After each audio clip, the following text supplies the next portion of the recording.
How to edit a drop-down list in Excel. Hi everybody and welcome back to our channel.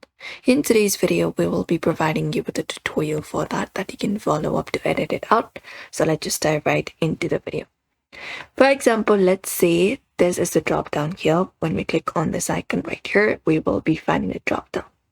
Now, if we want to change it, for example, add or remove items, we need to select the cells with the drop-down. After that, go to the Data tab in the top. Once we are here, go to Data Validation. And here we'll be finding a source box. So here we can see apple, banana, mango, for example. We can edit it out. So just you need to type in his comma and add in other items, for example, orange, pineapple, etc. And click on OK. Once you do so, what will happen is when you head over the drop down and click on this drop down menu, it will show us other option that you can switch into this way. And that's it. Apart from that, you can edit from cell range as well.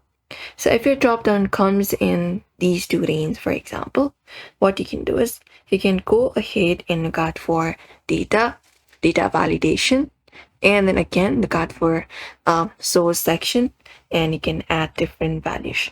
You can just go over and if you have that option, you can change it from list, for example, to anything else, add the source and click on OK.